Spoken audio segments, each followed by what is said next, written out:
Jadi kalau hati berharap pada selain Allah seperti istighfar, insya Allah malah kan dianggap ini satu kesalahan besar, jangan dianggap ini biasa aja. Ini kesalahan besar karena dekat dengan Allah, kok berharap pada selain Allah.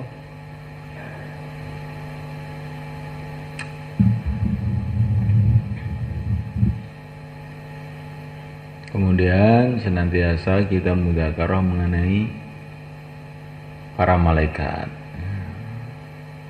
Kanan kiri kita, depan kita, belakang kita ini penuh dengan malaikat. Nabi bercerita begitu. Kita harus yakin itu. Para sahabat itu dulu yakinnya dengan para malaikat itu luar biasa. Sehingga kadang-kadang itu sampai mereka itu melihat malaikat. Orang tuh kalau yakin tuh meningkat sampai melihat dengan mata lama-lama. Itu para sahabat. Jadi para sahabat tuh kadang-kadang bisa melihat malaikat. Ada seorang sahabat namanya Syaddad ibn Aus. Dia ini sudah tua, sudah renta, sampai bosan hidup itu sudah bosan. Sehingga beliau ini sering berdoa, ya Allah matikan saya, ya Allah bosan saya hidup ini. Sudah jeleh, waleh, urip wis waleh.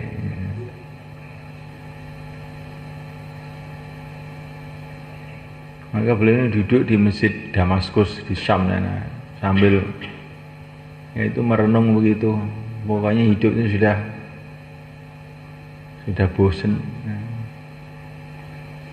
Tiba-tiba datang orang bajunya hijau-hijau, wangi, ganteng.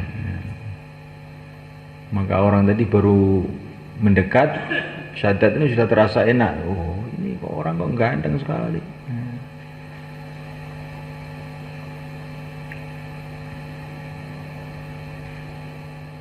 Assalamualaikum. Waalaikumsalam.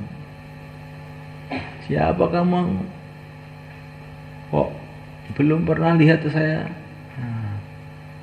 Saya ini malaikat. Oh, malaikat. Malah di isu-isu ini malaikat ini. Malaikat Sulawesi. Tandanya malaikat dengan bukan itu ada tandanya, Pak. Kalau ngantuan mesti bukan malaikat. Karena malaikat itu nggak pernah tidur. Kok ngantuk, alah ini biasa aja, siram air aja. Jadi kalau orang kok nggak pernah tidur, oh ini bisa-bisa malaikat nanti itu. Saya ini malaikat Rubail, katanya dia. Mau apa kamu? Saya ini ditugasi oleh Allah untuk menenangkan hati orang-orang beriman. Oh, pantesan saya jadi ayem, tenang, tentrem saya kamu datang. Hai saudaraku, katanya malaikat tadi, kamu jangan doa minta mati begitu, katanya. Nabi gimana doanya? Doanya begini, Allahumma aslihil amal wa balighil ajal. Itu. Ya Allah, perbaikilah amalku sampai datang ajalku. Orang itu matinya sudah ditulis, jangan kamu minta cepat mati. Minta perbaikilah amal sampai datangnya ajal. Oh iya. Maka Syaddad jadi ndak susah lagi. Nah, itu para sahabat itu yang ngibur malaikat. Sekarang orang Islam kalau susah bagaimana? Yang ngibur setan. Ya. Pakai musik, televisi, ini hiburannya orang kafir ini. Kalau para sahabat itu kalau sedih didatangi malaikat mana? Ada seorang sahabat itu sakit. Seorang sahabat sakit, tiba-tiba didatangi orang ganteng, wangi, sehingga dia ini jadi senang. Tidak lama kemudian Rasulullah datang. Maka sahabat tadi mengatakan, ya Rasulullah, baru saja saya dijenguk orang yang ganteng sekali. Pokoknya nggak ada lah tandingannya di dunia ini selain engkau saja. Selain engkau saja. Maka Rasulullah mengatakan, kamu tahu siapa dia tadi? Tidak tahu ya Rasulullah. Itu tadi Jibril itu tadi jenguk kamu. Ini padahal ini sahabat itu bukan Nabi, bukan Rasul. Sakit didatangi Jibril. Aneh nggak kira-kira? Jibril itu bukan hanya datang pada para nabi saja, sampai kepada para sahabat itu didatangi Jibril. Subhanallah. Ini orang itu kalau imannya itu kuat, amalannya bersih, sampai yang ghaib itu jadi kelihatan mata. Kita bicara mengenai akhirat, saya pikiran kita itu akhirat. Para sahabat itu bicara akhirat, sampai imannya naik kepada akhirat, sehingga di dunia sudah membau akhirat. Seperti Anas bin Nadir ketika perang Uhud, inni la ajidu rihal jannah duna Uhud. Saya membau baunya surga di dekat Uhud. Di dunia sudah membau surga.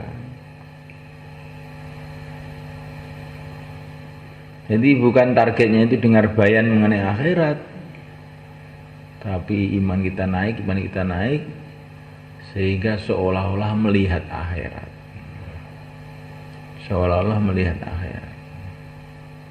Sehingga amal untuk akhirat itu jadi ringan kalau orang sudah merasa kayak begitu itu. Abu Rayhanah, seorang sahabat baru keluar lama, pulang habis sholat isya, sholat sunnah sampai pagi, sehingga setelah pagi baru pulang ke rumah. Maka istrinya marah-marah, kemana saja kamu tadi di malam? Ya saya sholat sampai subuh tadi. Apa saya ini tidak punya hak? Kamu tidak punya kewajiban kepada saya? Katanya istrinya, iya punya kewajiban, tapi saya lupa ya tadi malam itu. Lupa gimana? Ya, saya baca Quran, isinya cerita-cerita akhirat, sehingga seolah-olah surga itu tampak di mata saya, sehingga terasa sudah subuh. Pernah sholat begitu kita?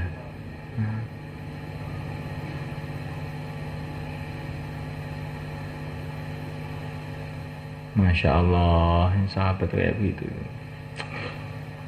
Jadi ini dimulai bagaimana? Dimulai di orang itu banyak cerita akhirat terus gitu.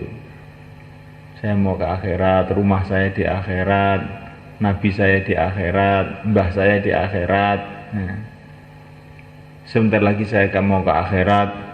Senantiasa kita bicarakan sampai dalam hati itu, memang rumah saya itu akhirat. Bukan Temboro rumah saya itu, bukan Bluro. Muslim, rumah kamu mana? Rumah kamu mana Muslim? Bluro? Muzakarah kurang ya bagi. Sampai orang itu tanam rumah saya itu akhirat. Ini sahabat itu dulu sampai kayak begitu. Sehingga seolah-olah melihat akhirat, bahkan melihat betul kadang-kadang. Bahkan melihat betul. Yang ghaib tampak di mata. Ini sahabat, saking kuatnya imannya itu. Jadi selanjutnya mudzakarah mengenai malaikat, mengenai akhirat, mudzakarah mengenai keagungan Allah, kemuliaan Rasulullah, malaikat, dan akhirat. Sekarang mudzakarah ini mengenai Al-Quran, kitab Allah. Ya, nanti kita mudzakarah mengenai ini, jangan sampai lupa. Ya, Allah itu telah kirim surat kepada kita. Suratnya dibawa oleh semulia-mulianya makhluk, yaitu yang mulia Nabi besar Muhammad SAW. Itu namanya Al-Quran. Yang suratnya itu dijamin tidak akan bisa dipalsukan oleh siapa saja sampai kiamat. Al-Quran itu saya asli 100%. Nah, mulai kan Allah Ta'ala, Al-Quran itu sebagai pedoman untuk kita jadikan pedoman hidup kita. Jadi apa-apa itu orang itu oleh Al-Quran boleh apa enggak, halal apa enggak, haram apa enggak, begitu. Itu namanya imannya kepada Al-Quran sudah lurus. Kamu muslim, kalau pulang ke Bluro, saya tanya kenapa pulang ke Bluro? Kalau iman kamu itu lurus kepada Al-Quran, oh ini ada perintah Allah Pak Kiai. Apa perintahnya? Wabil walidaini ihsana. Saya oleh Allah disuruh berbuat baik, suruh khidmat orang tua, maka saya mau ngamalkan ayat ini. Kalau kamu ngomong begitu, saya nggak bisa ngomong apa-apa. Ya silahkan kalau begitu. Memerintah Allah, saya halang-halangi, kualat saya. Nah. Tapi kamu tidak. Kenapa pulang ke Bluro? Oleh ibu saya sudah nggak boleh ngaji ya Pak. Oh, iman kamu pada ibu berarti, bukan pada Al-Quran. Kelihatannya sama tapi beda jauh. Orang zina dengan orang kawin itu hampir serupa, tapi lain. Yang satunya itu ikut perintah Allah, yang satunya tidak ikut perintah Allah. Yang satunya jadi pahala, yang satunya jadi dosa besar. Jadi kalau orang itu imannya kepada Al-Quran itu benar, apa saja tindakan, ini perintah Allah begini ya, ini larangan Allah, ya sudah titik. Ini perintah Allah, kerjakan, larangan tinggalkan. Nah, kalau kamu orang ahli ilmu, jangan sekali-kali makan kamu sebelum teringat ini perintah Allah untuk makan. Wa kulu washrabu wa la tusrifu. Nah, kalau sudah teringat bahwa ini perintah Allah baru kamu makan. Nanti makan kamu ini ibadah. Tapi kenapa makan? Mau lapar Pak ya makan. Maka ini namanya hanya sekedar kebiasaan. Iman kepada perintah-perintah Allah itu belum tertanam. Kita ini ingin semua tindakan itu karena perintah. Apa saja yang tindakan karena perintah itu barokah, punya kekuatan yang luar biasa. Maka seorang sahabat diperintah oleh Nabi, perintahnya itu aneh, panggil tuh pohon-pohon suruh sini. Nah, katanya Nabi pada sahabat tadi, ya, sahabat itu taat saja, datang ke pohon-pohon, Rasulullah memanggil kamu, katanya sahabat tadi. Maka tiba-tiba pohon itu bergerak mendekat Rasulullah. Ya, kalau kita ini bertindak itu betul itu karena perintah, itu nanti ada barokahnya. Kenapa kamu dakwah? Yang perintah Allah ini, melalui Rasulullah saya suruh dakwah, nanti dakwahnya berkah. Kenapa kamu dakwah? Ya, diubur-ubur sama tahsil terus Pak, susah saya di rumah tiap hari didatangin terus. Oh, itu bagus tapi belum memenuhi target kamu itu. Jadi dakwah karena sumpah. Kenapa kamu kok keluar, kok di markasnya kenapa? Di rumah dimarahi istri saya terus. Saya ke markas. Dan ini nilainya jadi sedikit. Walaupun orang duduk di masjid itu ya ada nilainya, tapi sedikit. Jadi kalau di masjid dengan niat ini ikut perintah Allah, ikut sunnah Nabi, maka nanti barokahnya jadi besar.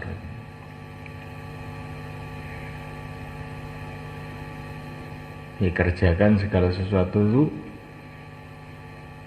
karena perintah. Nah ini maknanya iman kepada Al-Quran itu begitu itu.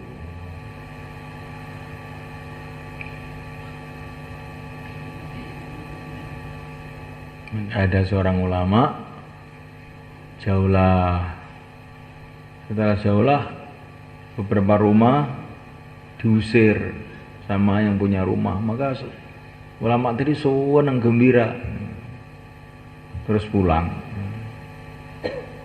Maka ditanya, kamu diusir kok kelihatannya malah gembira? Iya om, saya ini tadi ingat ayat Quran, wa idza qila lakum irji'u farji'u huwa azka lakum. Kalau kamu bertamu, tuan rumah ngusir kamu, pulanglah, itu akan mensucikan hati kamu. Nah, hati saya disucikan gimana, gembira tuh saya. Ini namanya perasaannya sudah ikut Al-Quran, bukan ikut perasaannya biasa, enggak. Kalau kita ini kalau di ikram seneng, kalau dimarahi susah. Padahal di ikram itu apa ada pahalanya di ikram? Pahalanya ikram ada, pahalanya di ikram itu saya belum tahu tuh hadisnya itu. Jadi kalau kita di ikram seneng. Tapi kalau kita ini ngikram orang males. Padahal ngikram orang dapat pahala, di ikram nggak dapat pahala. Ini berarti kita ini pikirannya belum ikut Al-Quran ini. Pikirannya masih pikiran biasa. Walaupun sudah keluar setahun, ini pikiran biasa. Jadi kalau ngikram orang semangat, ada pahalanya ini. Kalau di ikram itu biasa saja, bahkan sedih. Mestinya saya yang harus ngikram, kok saya di ikram. Nah ini berarti sudah perasaannya berubah ini, imannya sudah naik ini. Kalau dikasih uang melek, dikasih bayan tidur. Ini biasa kalau begini ini. Ya terenggalek biasa kalau begitu itu. Ini kalau dikasih pembicaraan agama semangat, kalau dikasih uang malah ngantuk. Oh, lah ini sudah orang luar biasa ini. Insyaallah mulai kan? Kemudian yang terakhir, yang keenam, mudzakarah mengenai takdir. Segala sesuatu yang terjadi, yang akan terjadi, yang telah terjadi, sudah diputus oleh Allah, ditentukan oleh Allah, diprogram oleh Allah, ditulis di Lauhul Mahfuz. Enggak, orang itu kalau iman pada takdir itu akhirnya amal itu syukur terus. Sholat syukur, kan ini sebetulnya takdir Allah untuk saya sholat. Bukan atas usaha saya, ini pertolongan Allah untuk sholat ini.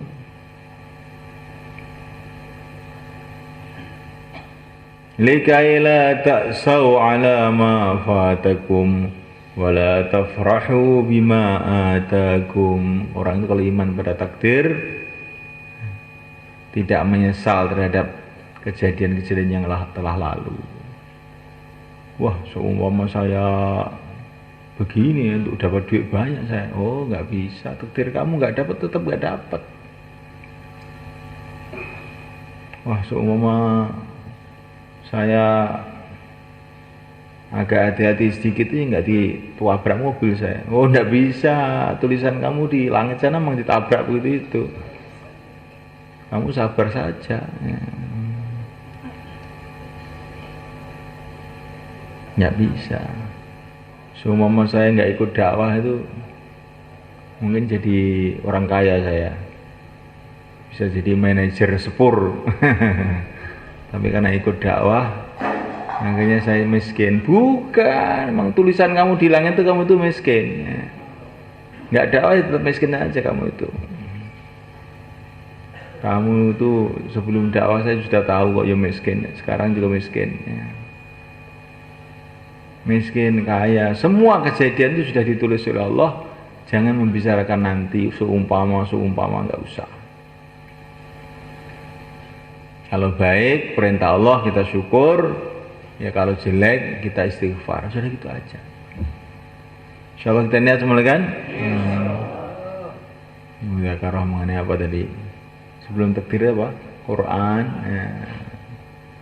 Nah ini yang kalau kita ini orang awam ya, pokoknya kita ini punya pedoman Quran. Apa yang dalam Quran ini mesti benar, gitu aja. Tapi kalau orang ahli ilmu harus per ayat itu ngerti.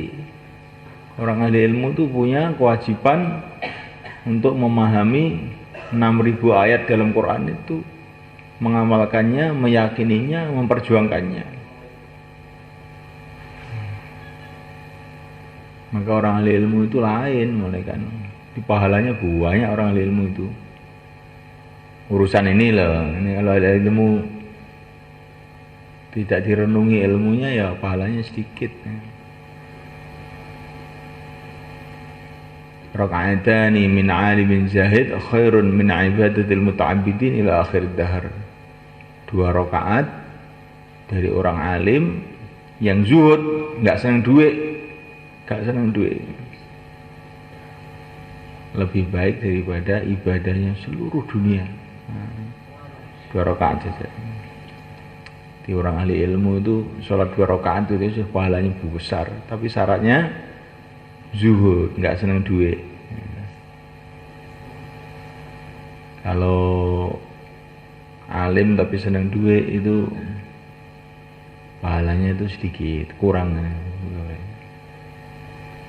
Ini hadisnya Abdullah bin Mas'ud ceritakan dalam itu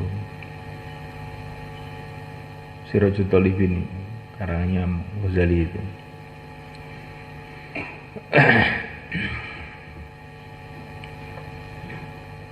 Insyaallah kita niat semulakan. Mudzakarah rukun iman 6 ini perlu kita jadikan kebiasaan kita. Insyaallah semulakan. Sampai hati kita berubah sehingga iman kita menaik. Ini langkah pertama perbaikan imannya. Itu pembicaraan kita yang paling banyak itu mengenai rukun iman 6 ini. Maka nanti lama-lama itu terjadi perubahan dan kenaikan dalam iman kita. Dan kita senantiasa doa kepada Allah dalam segala urusan. Pertama kali ya urusan iman ini. Ya Allah berikan kepada aku, ya Allah, keyakinan yang benar kepada Engkau, keyakinan yang benar kepada Rasulmu, keyakinan yang benar kepada kitabmu, keyakinan yang benar kepada negeri akhirat, keyakinan benar kepada malaikat, keyakinan yang benar kepada takdirmu. Doa pertama, yang kedua doa, urusan apa saja doa. Ada urusan apa saja, masalah apa saja doa. Dan setelah doa, apapun yang terjadi kita ridho. Kenapa kok doa? Karena perintah Allah disuruh doa, ya sudah doa. Nanti setelah doa itu apa yang terjadi kita ridho. Jangan kita ini gurui Tuhan. Seperti anak kecil minta permen sama ibunya. Jangan, nggak boleh sama ibunya, karena ibunya tahu kalau dia makan permen giginya rusak. Tapi dia malah nangis ibunya dibandemi batu. Minta nggak boleh ya sudah gitu. Allah lebih tahu apa yang maslahat untuk kita. Nah kita ini ada urusan apa aja doa, urusan apa doa. Nanti lama-lama kita dapat pengalaman. Selesai masalah dengan doa. Tapi doa lagi, doa lagi, doa lagi. Sebaik-baiknya doa, kata Nabi, apa? Alhamdulillah. Sebaik-baiknya doa, alhamdulillah. Maknanya alhamdulillah kata para ulama itu minta seluruh kebaikan dunia akhirat. Karena maknanya alhamdulillah itu segala sesuatu yang ngatur Allah, yang berhak dipuji Allah, maka ya Allah segala sesuatu jadikan baik untuk saya. Sebaik-baiknya doa alhamdulillah. Maka ada apa-apa ya alhamdulillah. Ada yang menyedihkan alhamdulillah. Maknanya bagaimana? Ya Allah yang menyedihkan ini jadikan baik untuk saya. Kalau ada yang mengembirakan alhamdulillah, jadikan yang baik ini baik betul untuk saya. Pokoknya ngadepi apa saja alhamdulillah. Sebaik-baiknya doa alhamdulillah. Malam itu banyak doa alhamdulillah. Alhamdulillah ya. Yang banyak 1000 kali paling sedikit. Berapa? 1000 kali.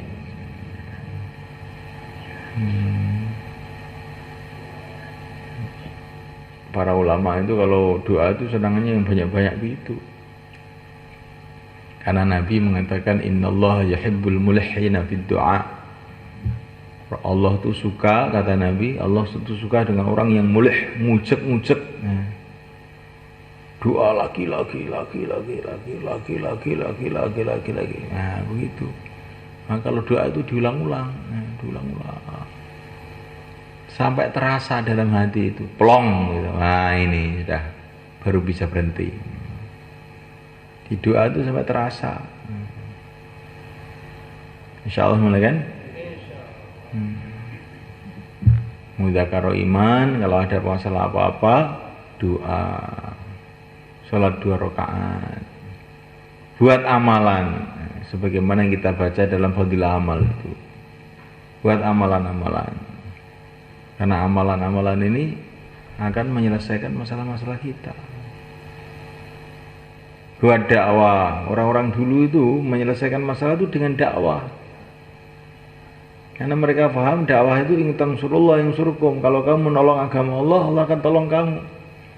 Maka orang-orang dulu itu kalau ada masalah banyak, dakwahnya dikuatkan, doanya dikuatkan, amalannya dikuatkan, akhlaknya diperbaiki. Karena orang yang akhlaknya buruk, doa-doanya nggak bisa naik ke langit. Dakwahnya dikuatkan, amalnya diperbaiki, akhlaknya diperbaiki, akhirnya pertolongan Allah datang.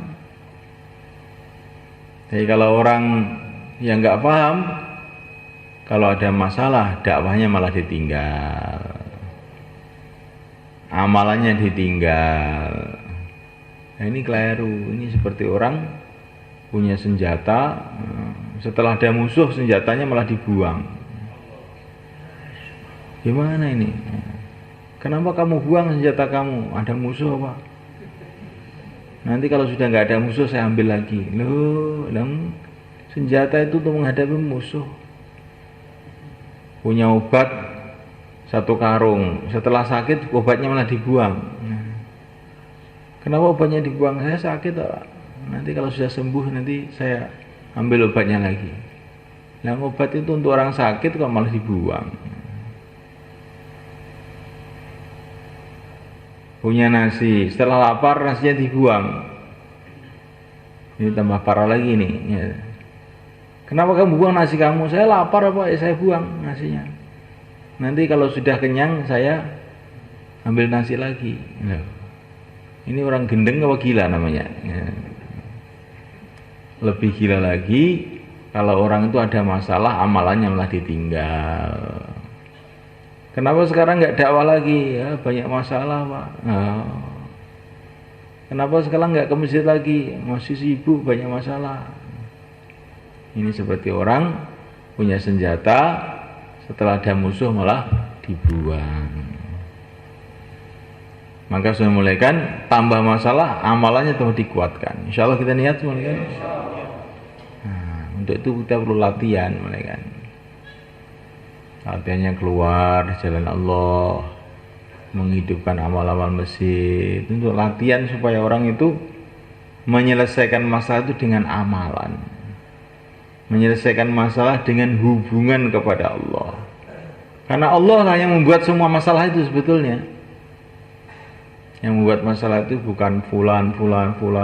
Yang membuat masalah itu Allah.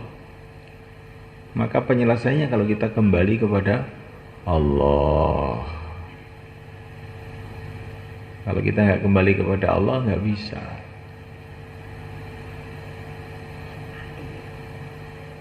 Itu tombolnya menyelesaikan masalah itu. Kata Maulana Umar, kalau ada orang masalah tidak kembali kepada Allah, itu seperti orang suruh menghidupkan lampu listrik. Itu tembok-tembok dipuijeti semua, tapi sekaklarnya itu nggak dipijat. Bagaimana? Ya tangannya harus kesel. Tembok-tembok dipijeti, mana-mana dipijeti. Oh nggak hidup-hidup tuh. Ya ora pas. Pijetannya gue rambut pijet. Nah begitu juga kita ini begitu itu. Kalau ada masalah, makhluk semua dihubungi, tapi Allah nggak dihubungi. Akhirnya dihukum oleh Allah ketulo-tulo. Insyaallah mulai kan? Nah kita latihan dengan keluar.